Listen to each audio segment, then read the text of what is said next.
Hello.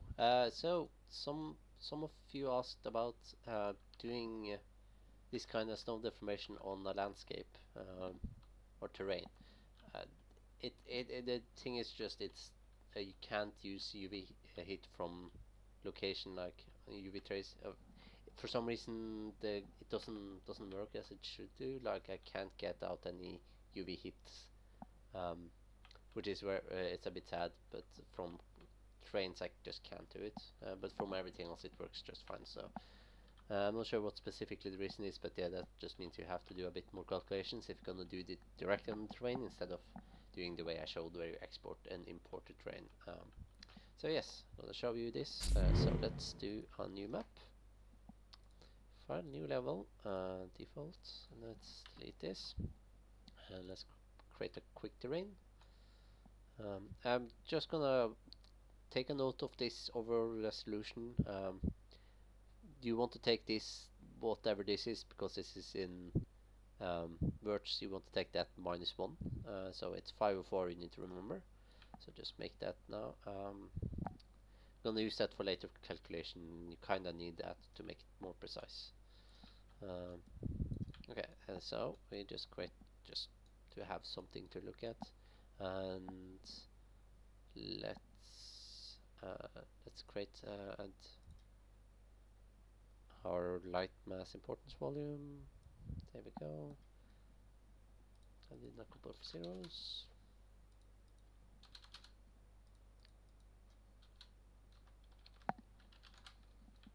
Yeah, that's pretty good. And let's just quickly build it to get rid of all these lines to make it look a bit nicer. Let's also delete this player start, and the main reason is that we're gonna have our character remember a variable that we want to set on the character itself, and you can't do that directly to player starts because it doesn't have direct information about its character. So that's why that's the only thing we really have in here for right now. It's our third person character. It's just a copy of the normal one. There's nothing I've done yet to it.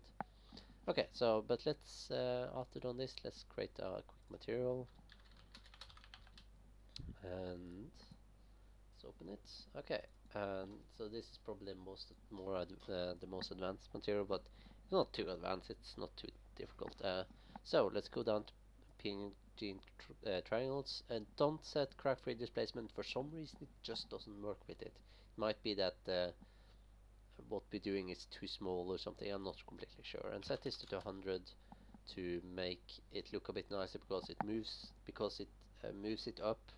It doesn't actually know that there's something in front of the camera because it uses the collision as a check. So this just fixes that, makes it look a bit nicer. I shouldn't have saved that, but okay. Okay, and let's add in this then as our snow color, and let's multiply it because we want to multiply it by our texture offsets, so that we can see where it's been pushed down. And also, while we're at it, make our render target t render 2. So there's an important notice here. We need to set this up to about 2048 to make it look with this kind of big one terrain. You might not use as big. You can use a smaller size here, but for this big terrain, we need a high one. So that's just good to take note of. That might be set up if you want more detail.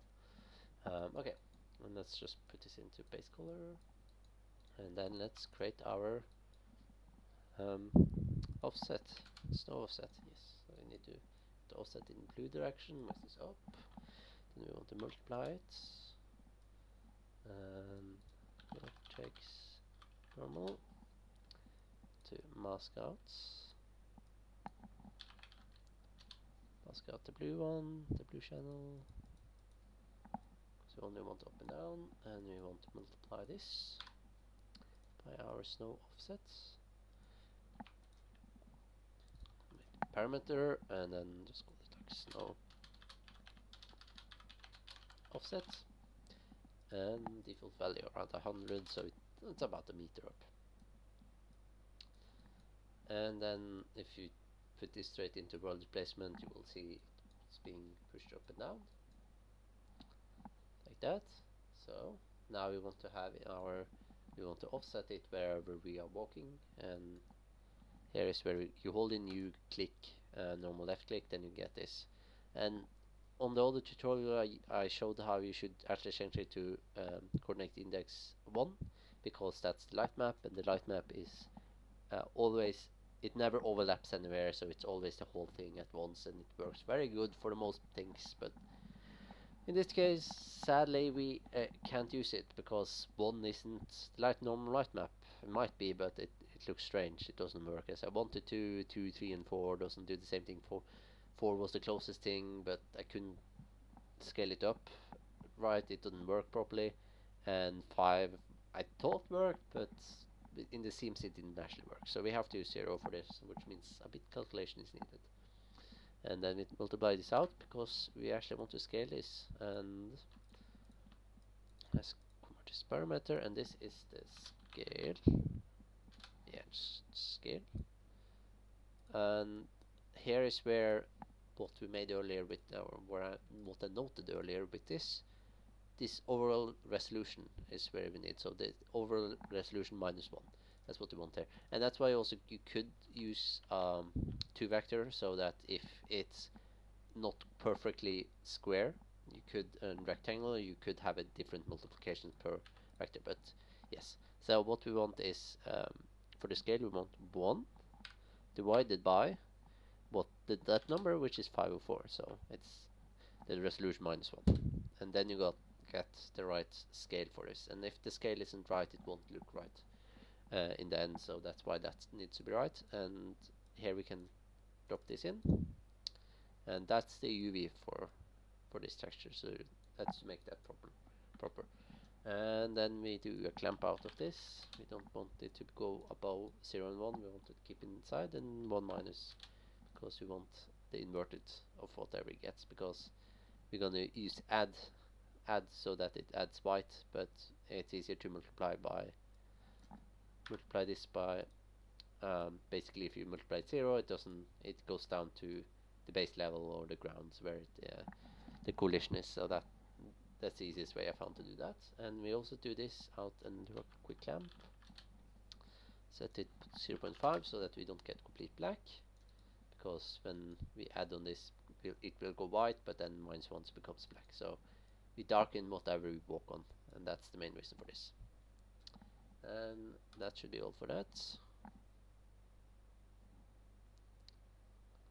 And just quickly save it, make sure it works. And there's also, because this might take a while, just drop this on our landscape. So we have our material for that, and then it's probably gonna build shaders. Yeah. So while it's doing that, we can add a new material. So spots, or you can call it whatever, but yeah, this is what we're gonna draw with, and I want to draw with a perfect circle. So let's create a perfect circle really quickly. So blend mode additive, because we want to add it on top, and then unlit. So this means that if it's black, you add 1, it becomes 1, or add 0.5, it becomes 0.5, like, and then if you add 0.5 again, it becomes 1. So it just keeps adding on top, and 1 plus 1 is 2, and so on. So whatever this texture here is drawn on, like if it is 1 there already, it's gonna add another 1 on top, and then so on. And then set to unlit. So because I don't think it actually takes in base color, it only takes in emissive. But I might be wrong on that. So we want to do this. We want to smear mask. So we want to find from our coordinate system. We want to find the middle points, 0.5, 0.5. So we add in that. So from the coordinate system, we want to find 0.5, and then we set our sphere mask here to be 0.5. We want it to be, so 1 would basically be it covers the whole thing, and 0.5 it goes all out to the edge but not further. And then 1 is hardness, because I don't want it to be too hard. Don't have to set it on opacity, but I just do it for convenience sake. And then you get a perfect circle to draw with. Yeah, you can set in whatever you want here, but I'm just gonna make it a perfect circle to make it easy. And then we go and do this. third person character, and here is where all the magic is gonna happen. So let's start with a begin play. We want to clear our render target 2D, and here is where we select our render target we made earlier and set it to black. And you can set it whenever you want, like if you want to reset wherever you've been walking, you can reset it that way. And I believe it's possible to even draw, so if snow is pushed down, you can even you would have to, I'm not sure how to specifically you would have to do that, but you could in principle draw on top to make it black again, or if you wanted to, like for some reason you wanted that. But yeah, that's for something else. We're not gonna do that here. So we do an event tick, we do a branch, because we don't want it to run all the time, because that would be really weird. It would basically deform the snow that is around the person whenever, even if it's not moving, and that doesn't look that great. So we want to get actor get actor location, and we want to also create a new variable. So this is the last location that it's recorded at. So whenever we want to have not equal, so whenever the player has moved away from the last location that got recorded, then do another trace and we do another draw, because we don't want to draw it if it's standing in the same place, but if it's moved, then we can draw. And then we do line trace by channel. Then we do a plus, because you could make a new scene component and then add where you wanted to trace from, but this is just the easiest way I found, which is just adding 13 up. And then we want to also move, so yes, we want to add, we start 30 above where the act location is, and we want to move down around 120 units. I found was good.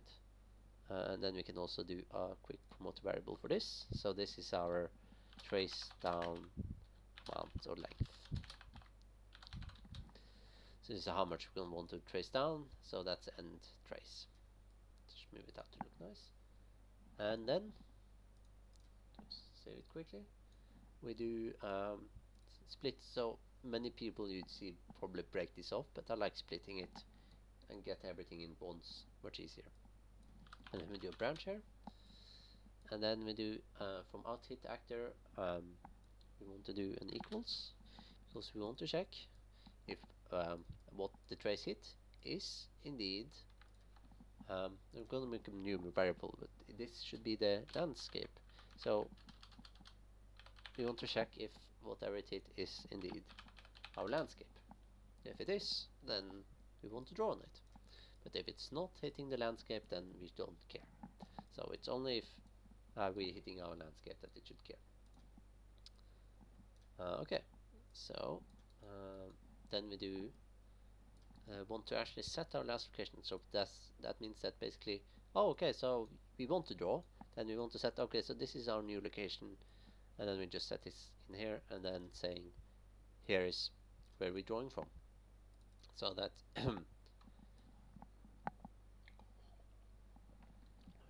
we make sure to be in our new location, and so that this can update and then check again. So again, if you're standing still, this won't go through.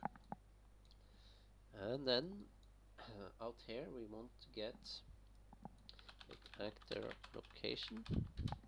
So if you click on it, you can see that the base point is over there. If for some reason the base point isn't over there, then you have to do some extra math, and I can just quickly show what that math looks like, and that's basically this thing. So you would have to get the landscape and get active bounds. You have to do some math over here, just to show it a bit neatly. And then yeah, I won't really go through this. This is just a bit different way of doing it than what we're gonna do right now. It's a bit simpler way than what we're doing right now. So we get our location. We want to split this and make vector 2D, and there, and then we want to find out from basically where we hit, so out hit location. Also make a vector from that. You only need x and y, you don't need z, up and down. So that means if you rotate it, this won't work. If you scale it, it should work. But yeah, if you rotate it, it should work. Or if you, yeah, so don't rotate it, your landscapes basically. But we want to so basically if you are at the, if you are over there, it's 0. If you are over here, it's about 50,400 to be exact right now. And if you are over here, it's 50,400 by 50,400. So this is more or less just finding out, resetting its default location to being over where that is, and then finding out from. So basically now we can find out where in it's between 0 and 50,000 more or less. We are checking, so we know out here we are getting that. And now we want to split this because we need to get, this is giving us a negative number and we want a positive number. So we are just absoluting it, and then we are dividing. And we are dividing, divide. And we are dividing by the active bounds, and we need the active bounds of the landscape. So this just means you don't have to set this up for everyone. It calculates that automatically. There's no point of doing that manually.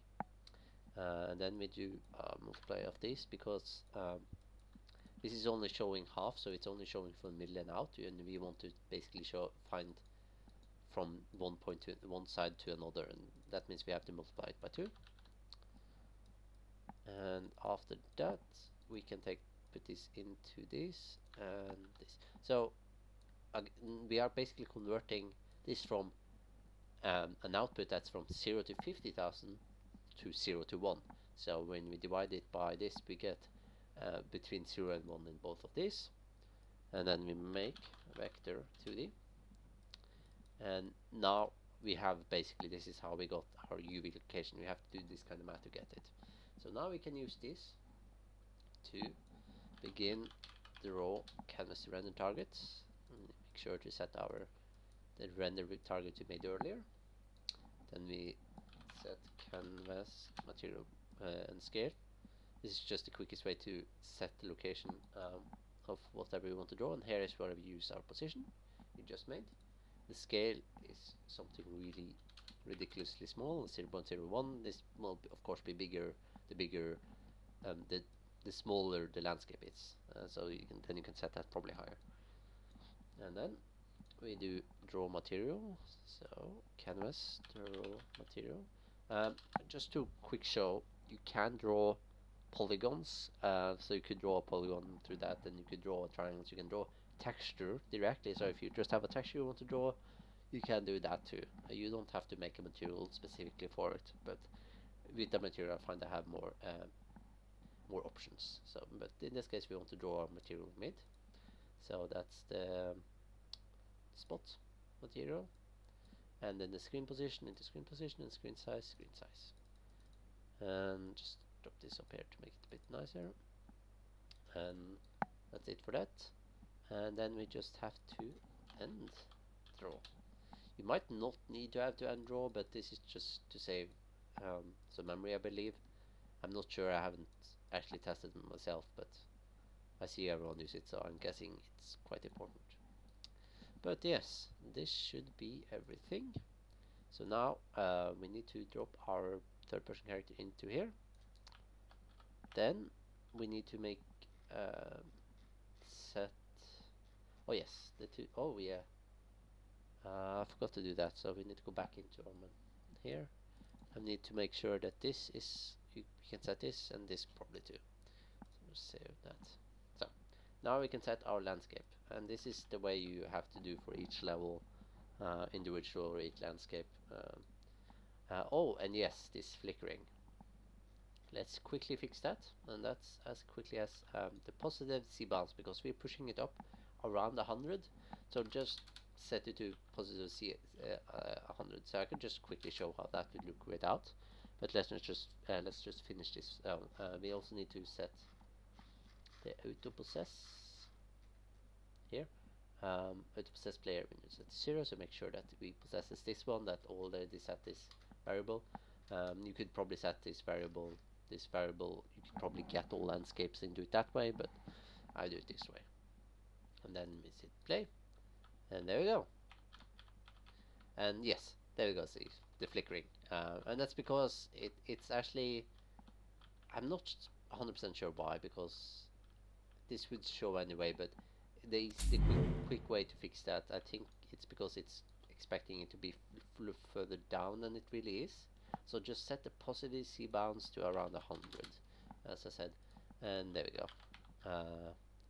Yeah, that fixes it. So there you go. Now we can walk around and do. No, now we can deform this now as we want to do, and with it through a terrain as shown here. Again, I think this is a bit. Yes, it's nice to be able to have the the terrain at all time, but at some point you probably should even take it out and make it an FBX so you have it proper. But yeah, well, this is just a different way to do it. So for anyone wanting to do it this way, you can do it this way now. Anyone having any questions about wanting any other tutorials made, you can always just ask. I'm up for trying things. It's mostly in materials and blueprints I'm good at. So anything in from there you want, I could probably look into and see if I could do. So yeah, hope people get good use of this, and yes, see you guys later.